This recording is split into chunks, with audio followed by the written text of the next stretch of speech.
Hi, this is Khushbu with a new chapter, probability. So, first question is, what is probability? Probability is something, it's the measure of likeliness for something to happen. That means, किसी चीज के होने के क्या chance है, होने का या ना होने का क्या चांस है, that is probability. So, probability is something like, let's suppose,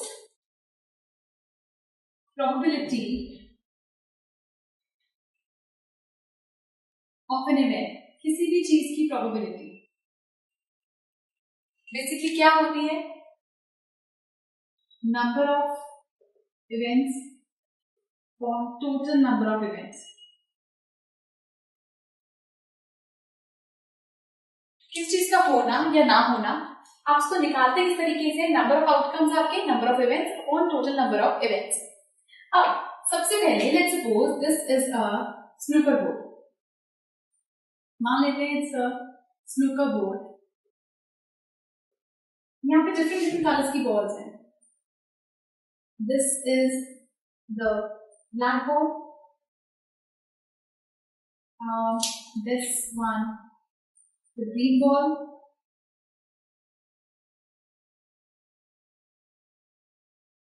and this is red ball. Another one is blue ball. अब अगर मैं आपसे पूछूं कि यहाँ पर ब्लैक बॉल के आने की प्रोबेबिलिटी क्या है, तो ब्लैक बॉल्स यहाँ पर है कितनी? 1. जिसकी मांगी जा रही है, जिस इवेंट के बारे में बात हो रही है, वो यहाँ पर क्या है? 1. टोटल नंबर ऑफ इवेंट्स कितने हैं हमारे पास? टोटल है 4. सो ब्लैक बॉल की यहाँ प्रोबेबिलिटी है 1/4. सेम वेज लेट्स सपोज अगर यहाँ पे 2 ब्लू बॉल्स हैं, there is 1 more black ball. Now अब मैं आपसे पूछूं यहाँ पे ब्लू बॉल्स की प्रोबेबिलिटी क्या है? सो टोटल ब्लू बॉल्स कितनी है आपके पास? 2, मतलब number of events. Total events 1 2 3 4 5 6, total है 6. 2 1s 2 3s, आपके पास प्रोबेबिलिटी आई ब्लू बॉल्स की 1/4. So this is how we find the probability. And आप अगर एक चीज ध्यान दें, probability कभी भी आपकी 0, 1 और 0 के बीच में लाई जाती है हमेशा. अगर कोई भी इवेंट हो सकता है, अगर कोई उसके होने का चांस है, तो हमेशा 0 और 1 के बीच में लाई जाएगी. लेट्स सपोज हमारे पास कॉइन है. कॉइन की एक साइड आपका हेड होता है, एक साइड आपका टेल होता है. अगर आप उसे उछालते हैं, कॉइन को टॉस करते हैं, तो या तो हेड आ सकता है या टेल आ सकता है. तो हेड या टेल में से, ये हमारा पॉइंट था, इससे या तो हेड आएगा या टेल. अगर मैं कहूँ यहाँ पर हेड आने की प्रोबेबिलिटी क्या है, तो हेड सिर्फ एक ही है और टोटल हमारे पास कितने साइड्स हैं इसके? 2, 1/2. मैं कहूँ यहाँ पर टेल आने की प्रोबेबिलिटी क्या है, तो टेल भी एक ही है. आउटकम्स टोटल कितने हैं? 2, तो 1/2. सो 1/2 का मतलब कि ये डाइसी वाली चीज हो गई, या तो हेड आएगा या टेल आएगा. दोनों इवेंट्स के आने का चांस इक्वल है. So I'm showing you this probability line. If you see, this is probability line. This is 0. This is 1/2, and this is 1. 0 का मतलब हुआ अगर probability 0 आ रही है, that means वो इवेंट हो ही नहीं सकता, वो पॉसिबल ही नहीं है. So उस इवेंट के लिए होगा which cannot occur, जो इवेंट हो ही नहीं सकता, impossible case. 1 आने का मतलब है probability कि बिल्कुल श्योर केस है कि हाँ आएगी. That means certain event, certainly up. Half आ रही है. हाफ मतलब जैसे ये था, या तो ये या ये. सो ये भी हो सकता है, वो भी. मे और मे नॉट अकर इवनली. दोनों का इक्वल चांस है, होने का भी और ना होने का भी. 0 से हाफ के बीच में है, दैट मीन्स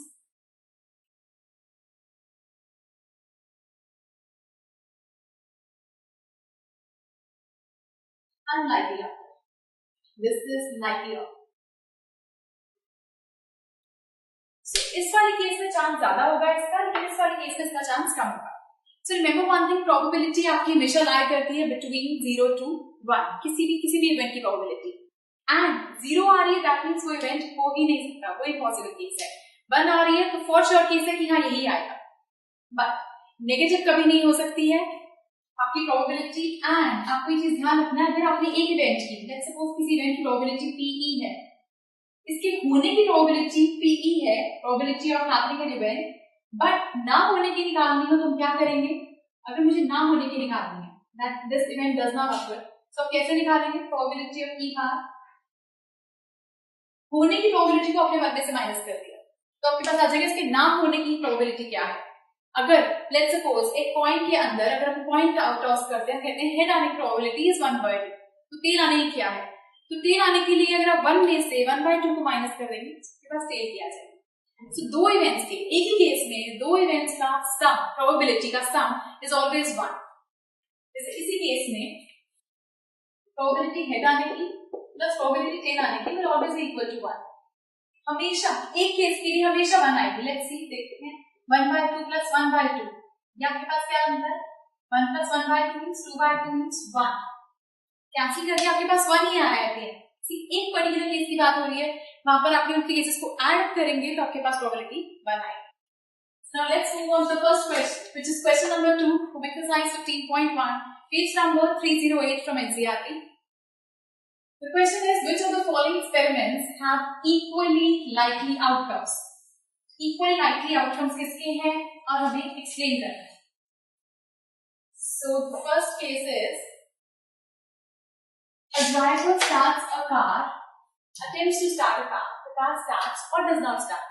ड्राइवर गाड़ी स्टार्ट करता है, गाड़ी स्टार्ट होगी या नहीं होगी। सो फर्स्ट थिंग, काफी फैक्टर्स पे डिपेंड करता है गाड़ी स्टार्ट होगी या नहीं होगी, पेट्रोल है या नहीं, गाड़ी में सारी चीजें सही है या नहीं, so, काफी फैक्टर्स पे डिपेंड करती है चीज। So basically it's not an equally likely event. First answer is, this is not an equally likely outcome since it depends on many factors.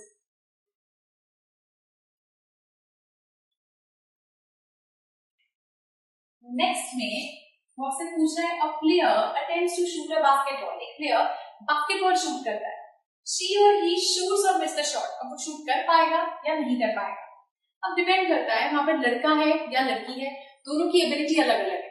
सो इस चीज में यहाँ पर भी आपको नहीं बताया गया है कि कौन ज्यादा केपेबल है, कौन ज्यादा बेटर है, तो यहाँ पर भी हम इसका आंसर नहीं दे सकते। This is not an equally likely outcome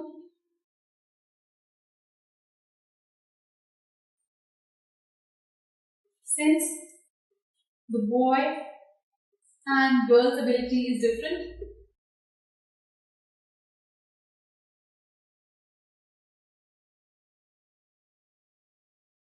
and it is not mentioned in the question. Question आपको बताई नहीं गई ये चीज।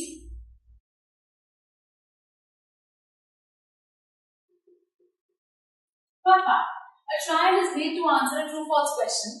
The answer is right or wrong. और true-false question होना है, या तो true आएगा आंसर या false आएगा। तो आपका आंसर सही होगा या गलत होगा, तो या तो सही हो सकता है या गलत, इसके अलावा कोई केस नहीं है। That means this is an equally likely event कि या तो वो हो सकता है या वो हो सकता है। जैसे हमने कॉइन वाला भी एग्जांपल किया, तो या तो हेड आ सकता है या टेल, दोनों के आने का चांस इक्वल है। So equally likely event. So this is an equally likely outcome. A baby is born, it is a boy or a girl. कोई बेबी बॉर्न हुआ है वो बॉय होगा या गर्ल, तो दोनों के आने का चांस बराबर है। यहाँ पर भी the same way, this is an equally likely outcome. क्योंकि इसके अलावा तीसरी और कोई चीज नहीं है, या तो बॉय होगा या गर्ल होगा। So it's an equally likely outcome. So आपको बस यहाँ पर ये देखना होगा, जिन केसेस में बिल्कुल इक्वल प्रोबेबिलिटी हो, या ये होने की या ये होने की, वहां पर हम कहते हैं इक्वल लाइकली इवेंट्स हैं। और जहां पर नहीं पता कि किसके केस में ज्यादा हो सकता है किसमें कम, वो केसेस इक्वल लाइकली में नहीं आते। This was second question from exercise 15.1 and do watch the next video for some more questions. Goodbye.